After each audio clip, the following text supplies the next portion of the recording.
Welcome to Sorting Through Life with Colleen Waterston on AM 950, the progressive voice of Minnesota.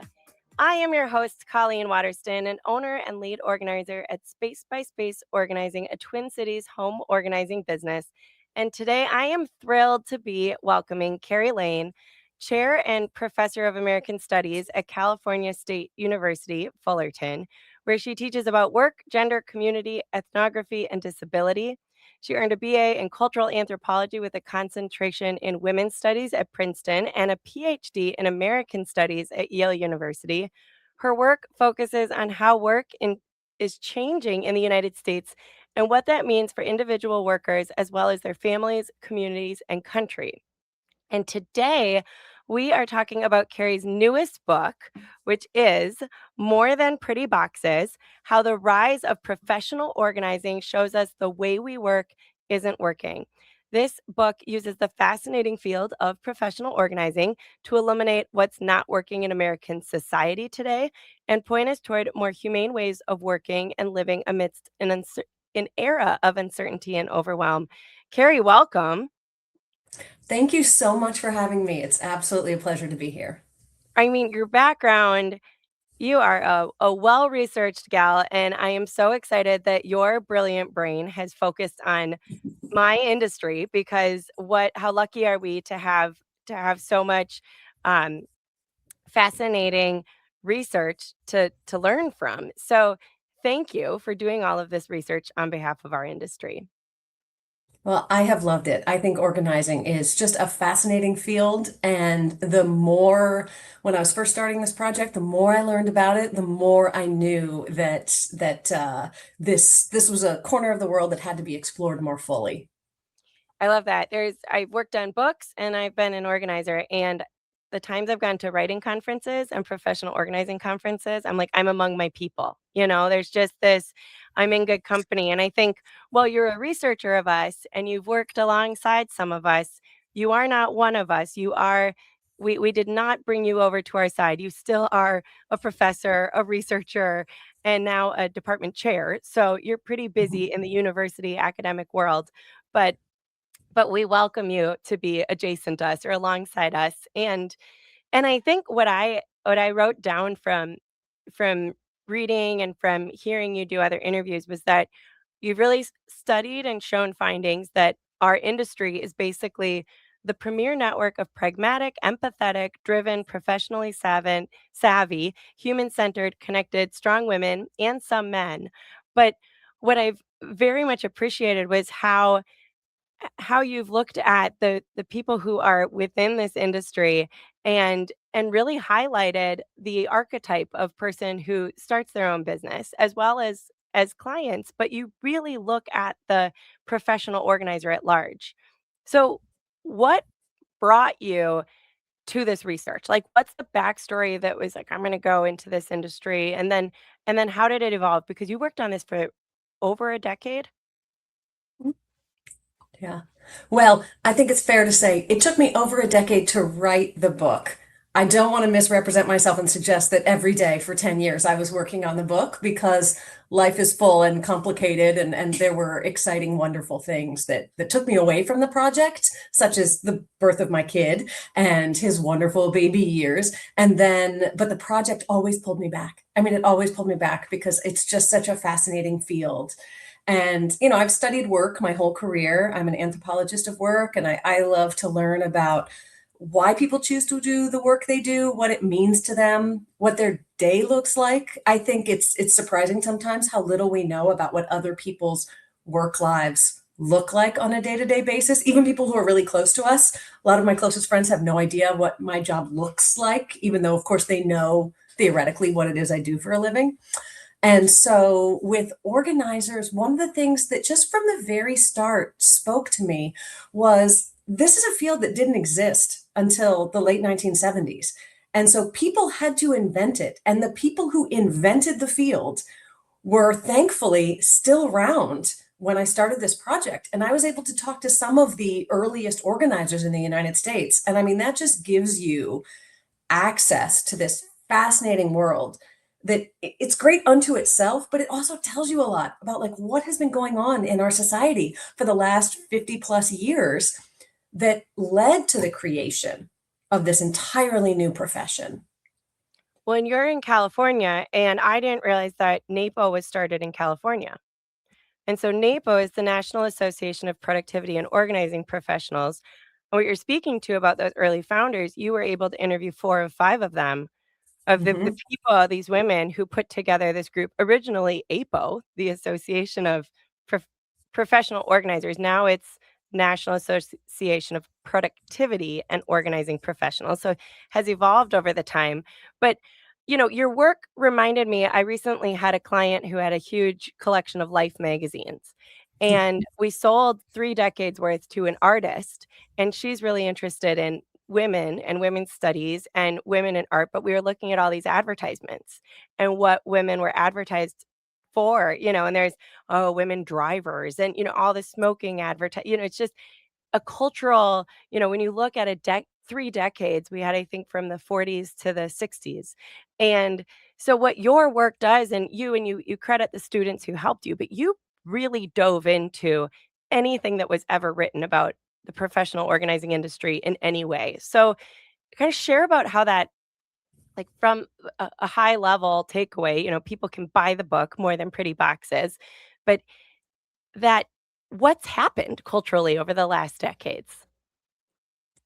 Yeah, I mean, so I'm an interdisciplinary researcher, and so the project kind of has, I guess, 3 or 4 research prongs, right? One is the heart of it to me, which is the ethnography, the interviews with organizers, the observation of the organizing industry, working alongside organizers as an unpaid assistant to see what organizing really looks like from the inside. And then there's the historical part that you're mentioning, right? Where I worked with this wonderful team of graduate students, and we basically searched through newspaper and magazine archives across American history to look for what are the first mentions of clutter, right? The term clutter actually dates back to the 15th century. So, like, how long have people been talking about clutter? How do they talk about it? And then, and this was key for me, where do we see the first mentions of organizing as a profession, as a job that one could have? But And then clutter, the you have this in your book, Mhm. that clutter has been used as a noun since the 1570s to mean things lying in heaps or crowded confusion. Yep. But so how do you even go back and find that? Oh, Oxford English Dictionary traces the derivation of terms and will tell you exactly when they were created. So that one actually was an easy lift, right? Harder was going through like the women's magazines of the entire.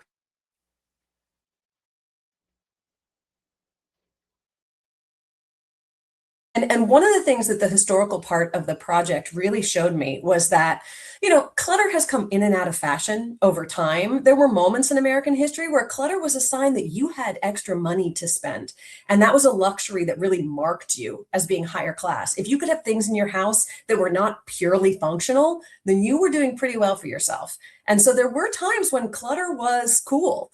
And then clutter at various moments falls out of favor. And one of the things that I found most interesting was that whether clutter was in or clutter was out, it was women's job. It was women's job to accumulate the stuff. It was women's job to clean it, position it, maintain it, make it look good. It was then women's job to clear it, get rid of it, figure out where it goes.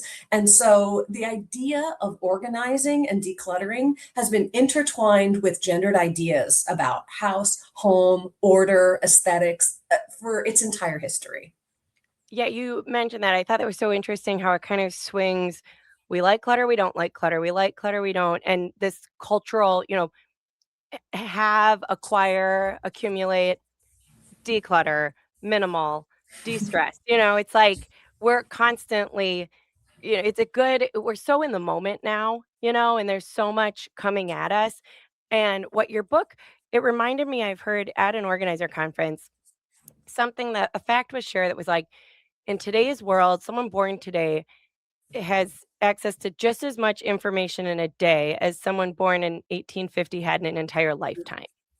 And so it's just, I'm constantly aware of that overwhelm. And what I like about your research and where you took this was really looking at like why do we need these professional organizers, and what's going on inside of the homes that's making us feel this overwhelm?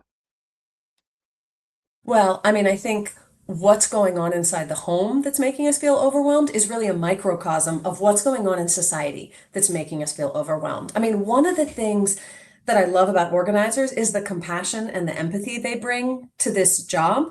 And part of that is just taking people who are often really overwhelmed and really blaming themselves for that overwhelm and saying, actually, you know what? There's nothing wrong with you, right? First of all, so your house is more cluttered than you would like. So you have more belongings than you should. Maybe it's way more cluttered than you like. That doesn't make you a bad person. It doesn't make you a failure.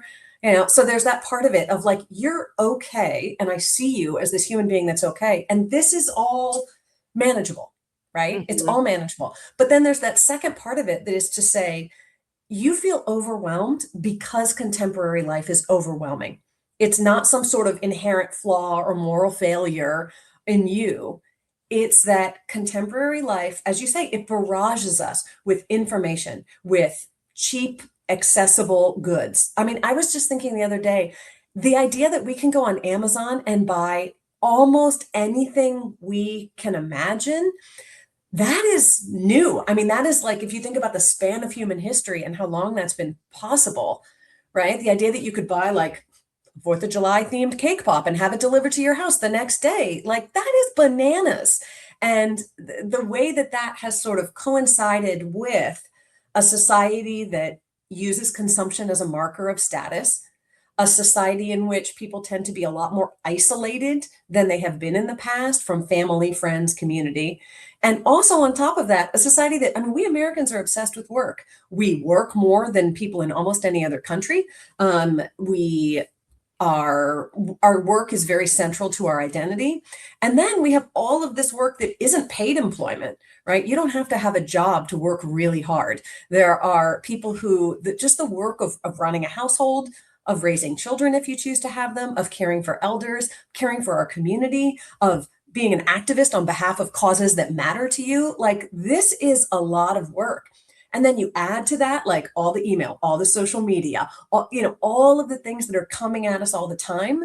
And this is a social issue. It's not a personal issue. And that's one of the things I really try to bring home in the book, that like the overwhelm we are living with is the product of choices and policies that were made far beyond the individual or household level, right? And so if we're looking for solutions, yes, there are individual solutions, but we need bigger solutions too, because the problem is bigger than one person. I love everything that you have to say and everything that you're putting out into the world and helping us to kind of contextualize and unpack. I think that Amazon thing, I feel like everyone is so overwhelmed all the time because of so much stuff, but yet our world is easier to buy a quick fix than Mhm. actually work toward the solution to the problem.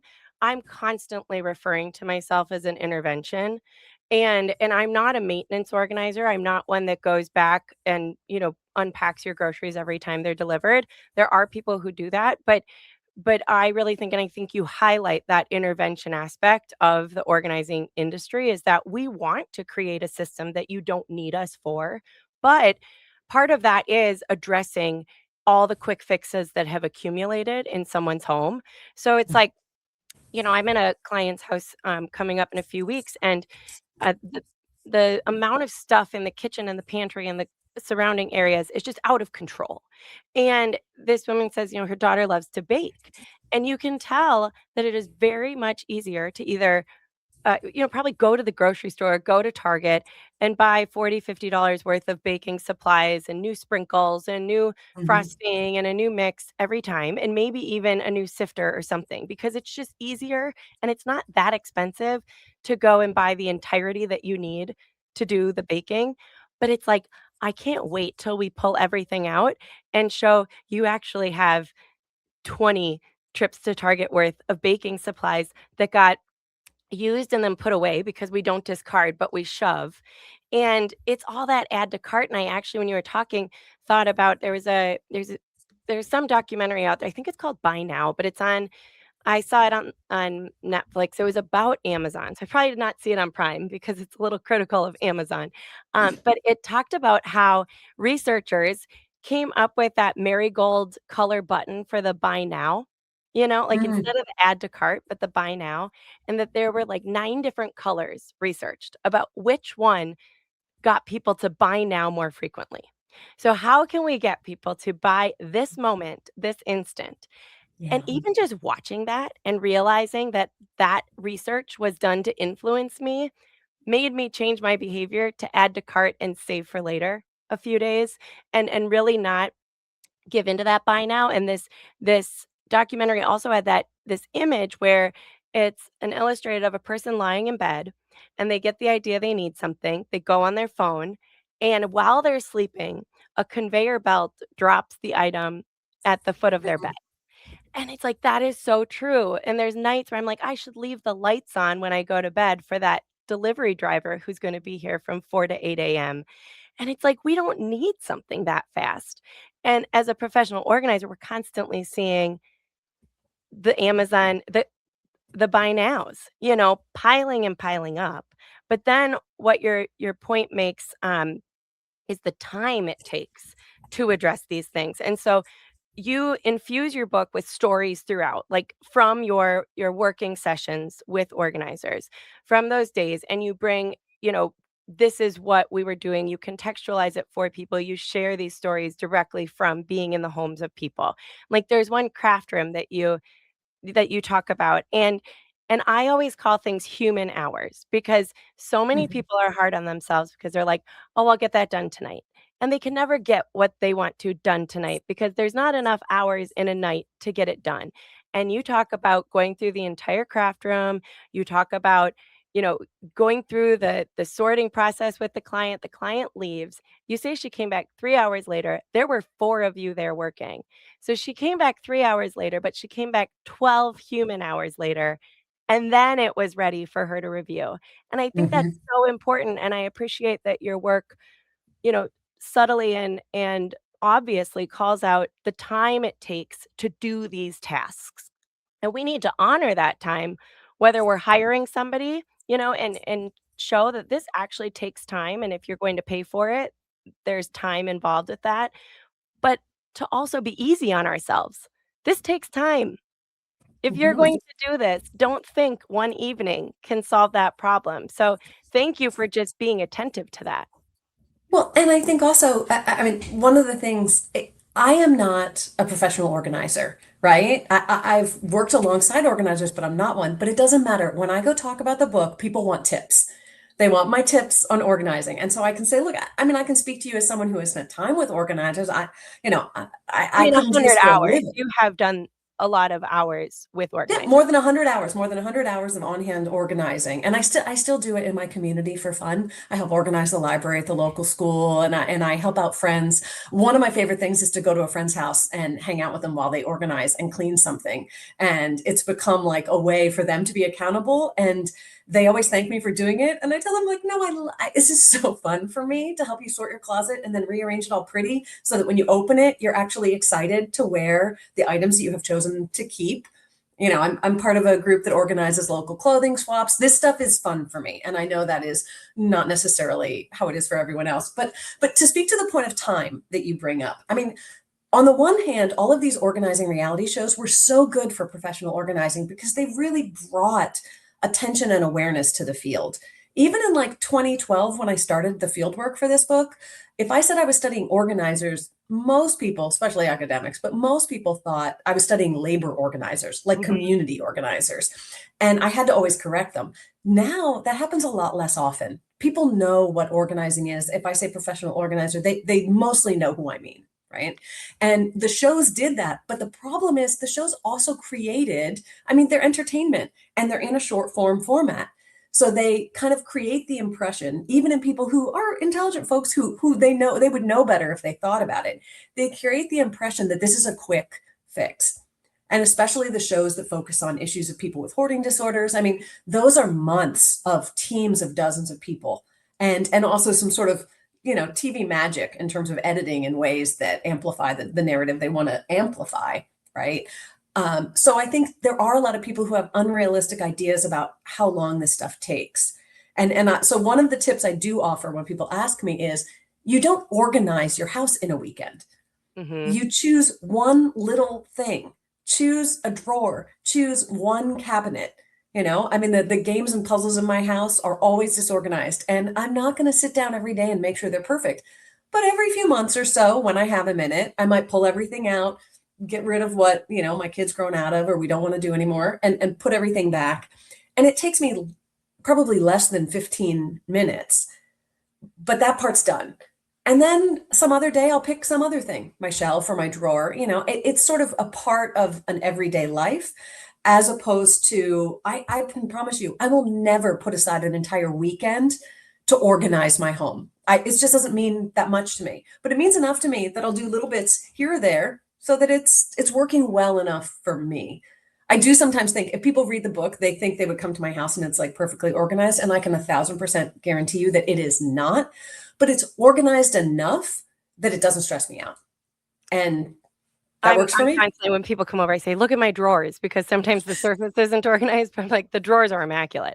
Um, and I welcome people to open every one of them. Okay, we're gonna take a quick break. We are with Carrie Lane, More Than Pretty Boxes. And when we come back, we're gonna talk about that title, More Than Pretty Boxes. This is Sorting Through Life with Colleen Waterston. We'll be right back.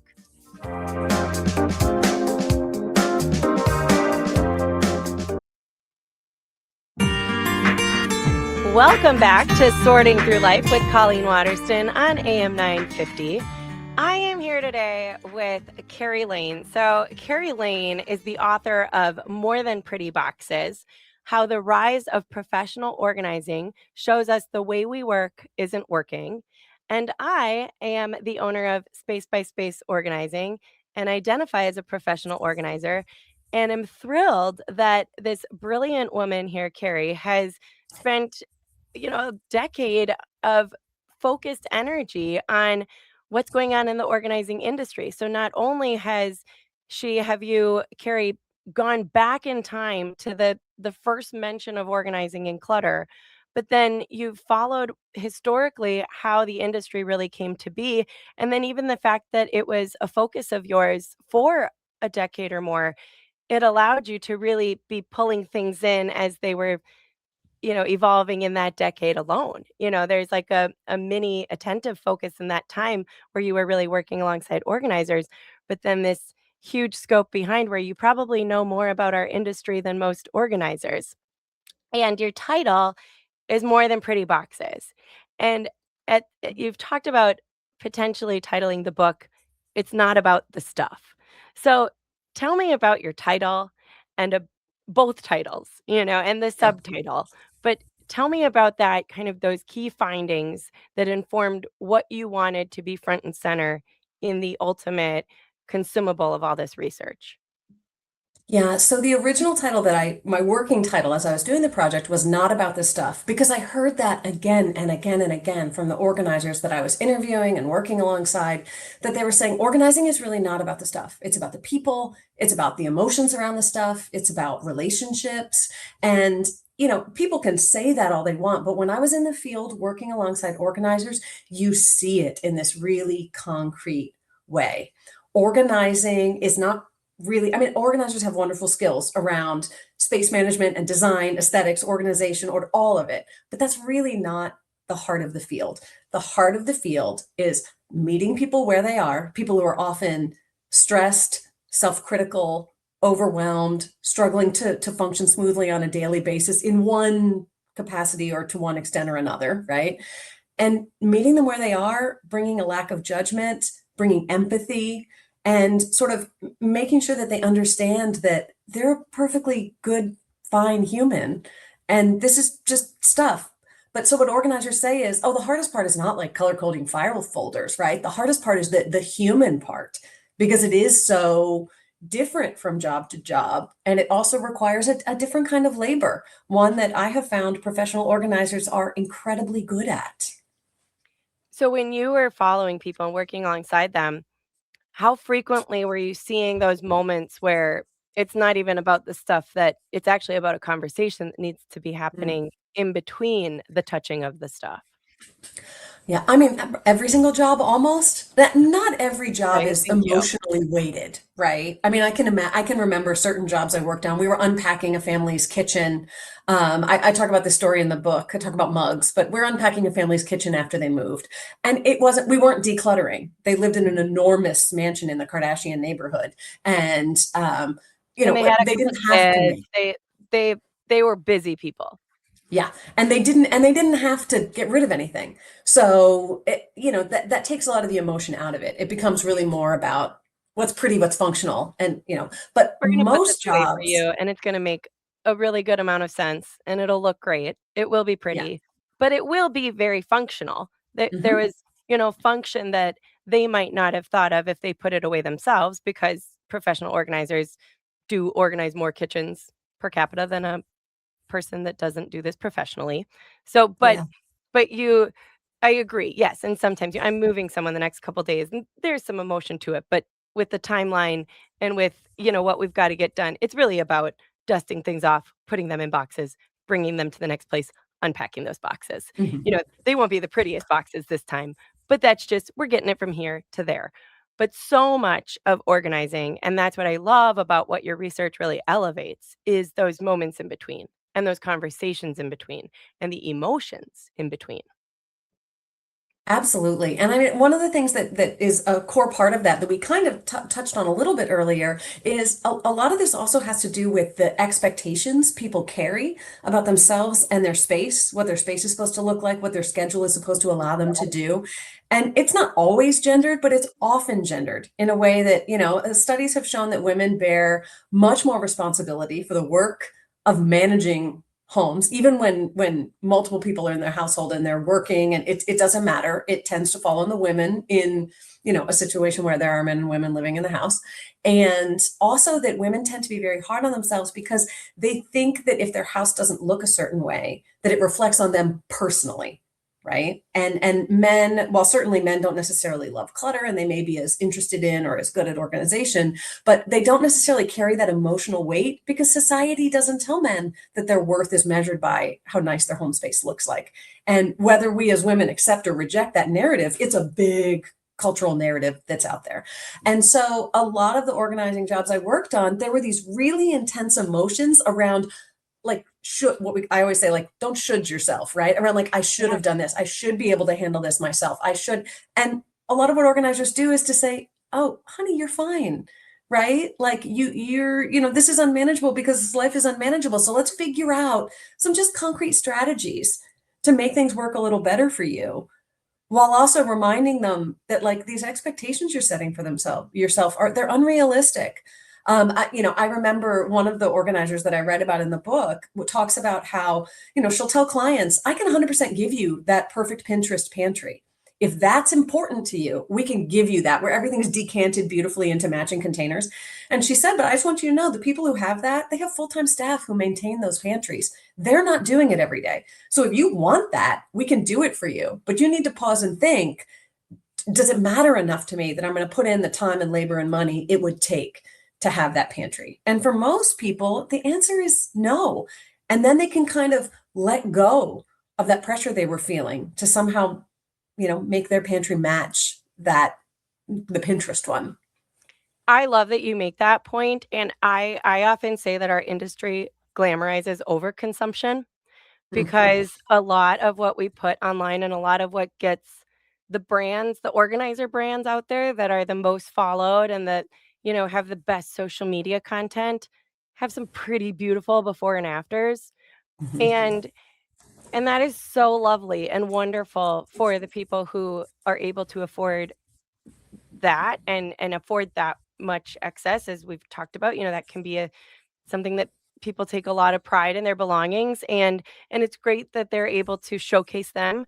Um, but it's also, I have a master's in international development and I've spent a lot of my time thinking about real global issues and working on them. And I feel that actually the work I'm doing right now is more meaningful and I'm having a greater impact being in people's homes and doing the work that you're talking about, which is what's really going on here?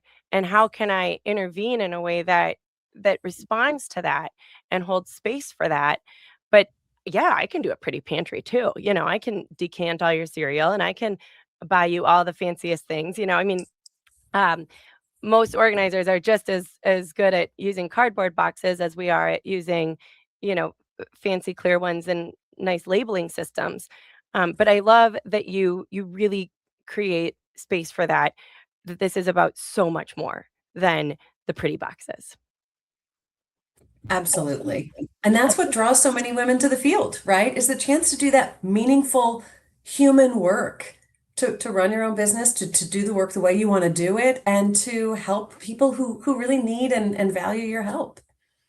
I think that's what you kind of hold space and honor both the people, the women who come to this line of work, as well as the largely women that come to the professionals to help them declutter and go through things. So, like, both the professional organizers and the clients.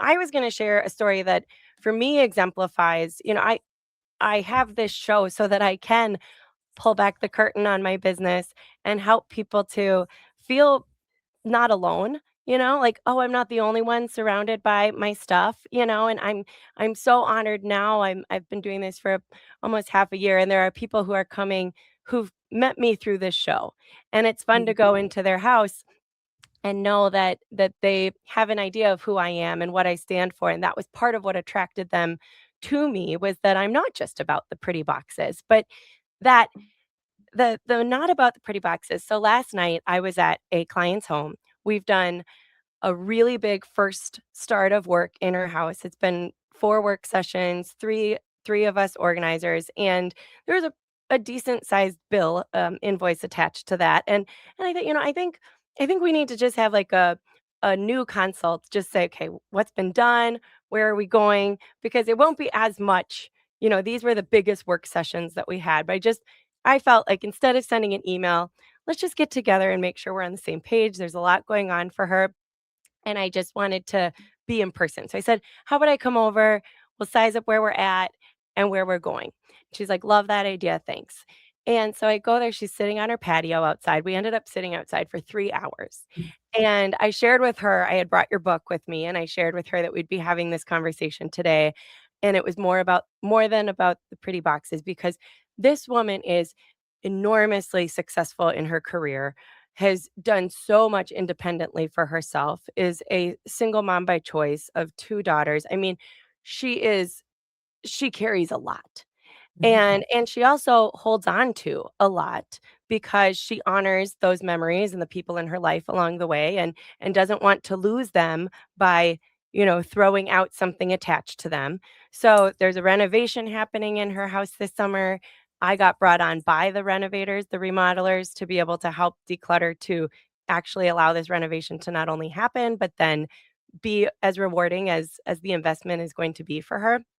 And I'm sitting with her and I said, it's not about the stuff. And I shared a story. I studied abroad in China in 2008 in undergrad, and my friends and I went on a bus trip for a weekend to Inner Mongolia.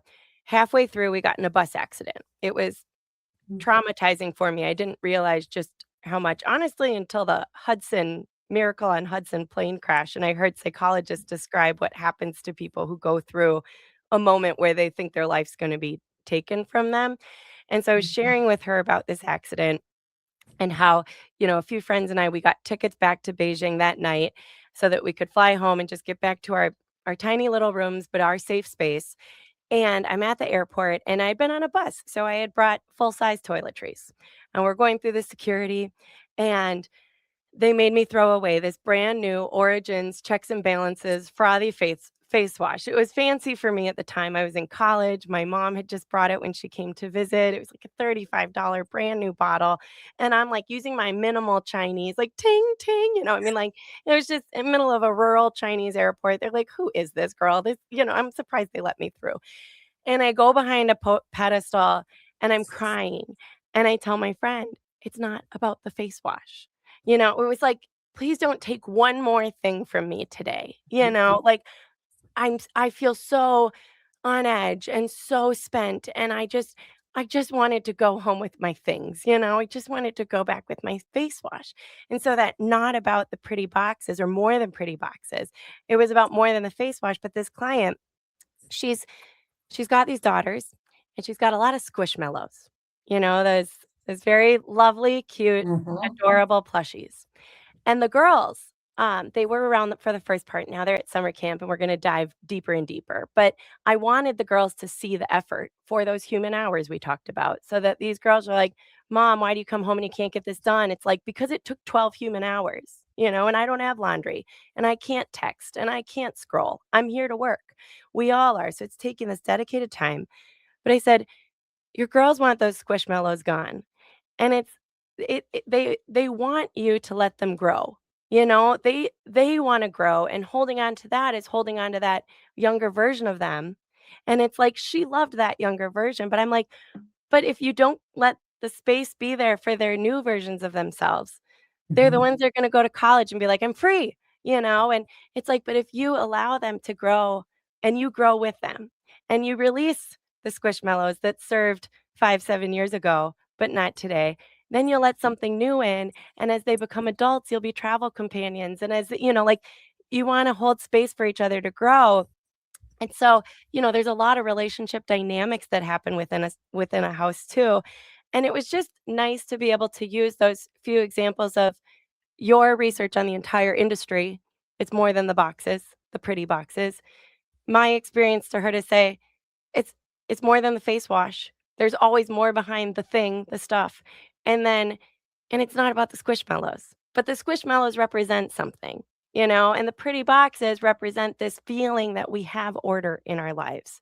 And and so, you know, I appreciate the depth of your research within that. And we'll go to a break and close soon, but is there anything else you want to share about that pretty boxes, not about the stuff, the emotional depth of what happens in the professional organizing industry? I think just to speak quickly to the stories you told, which really, they speak to me and they remind me so much of so many stories like that, where what organizers do is to figure out the story behind the stuff. Like one of them, a number of organizers told me, I got to find out first where it hurts. Right. And Yep. where it hurts is often around the stuff that, maybe it's the things you acquired because you wanted to be a certain kind of person and that never worked out for you, and so letting go of them is shedding that idea of the person you might have become. Maybe it is things that you associate with. Maybe it's a past marriage, maybe it's your child's youth, maybe it's a profession you're no longer doing, you retired from it. But it's hard to let go of those books you used to use in your job as an engineer, right? And I think what you said also reminded me of, I think The Gentle Art of Swedish Death Cleaning is just a wonderful book. Margarita Magnusson, she actually recently passed away, that I'm author. so sad. I know, right? And but I had a people, vision of having a gin and tonic with her. She has this YouTube video of herself making a gin and tonic. She drinks it, she realized she forgot the gin. She's just adorable. She called herself somewhere between 80 and 100. I've talked a lot. My family was in the funeral business. Mhm. So I'm very, you know, listeners to the show know that I love to talk about how death is a motivator, but her book is so beautiful. And what I think people miss is they think it's going to be dark, and it is so Yep. light, that book. And one of the things that spoke to me so much about the book, even though I'm in my 50s, I've got a way to go before I'm thinking about that next phase of life. However, what she said is good for everyone to think about, which is that you want to have things around you that serve the person you are right now. And so that idea that it's like disrespectful to let go of something from the past, or that it it somehow speaks to the nature or depth of your relationship with someone if you let go of things connected to them. No, it's about shedding some of the old to make room for who you are currently and who you want to be in the future. And I think that framing is really helpful. It's not about like stern taskmasters who are making you get rid of beloved items. Organizing is about creating the space for you to be living the way you want to live now, Mhm. and making room for like all the exciting stuff that we don't even know that lies ahead for us. One of my catchphrases is, "I'm not anti-stuff, I'm anti-stuff getting in the way of your life." And I think what you also just brought up is, like, sometimes something that you might have stuffed away in a box might be better displayed. You know, if you have a note from somebody who means a lot to you, maybe frame it and put it where you're going to see it every day. I have quirky little funny sentimental things throughout my house. Like I could give you the longest tour of my house if you ever wanted it because I surround myself with things that make me smile and delight me. But if those are stuck in boxes far away and you're not even able to access these things that you're hanging on to, we can rework the storage even, and we can, so sometimes we stuff things away and it's like, that's still adding to the energy of what our house is sitting upon, even if it's tucked back behind the basement. It's like, let's bring it out and figure out what's going on here. So, okay, we're going to take a quick break and come back to close out this conversation. I am so enjoying you and so enjoying your work and so grateful that you've done it. So we're here with Carrie Lane, author of More Than Pretty Boxes, Colleen Waterston with Space by Space Organizing on Sorting Through Life. We will be right back.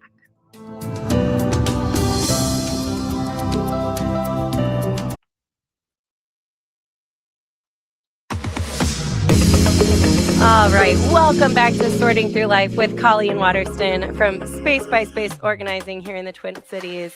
I am so thrilled to be joined today by Carrie Lane, author of More Than Pretty Boxes, an ethnographic research study of the professional organizing industry at large.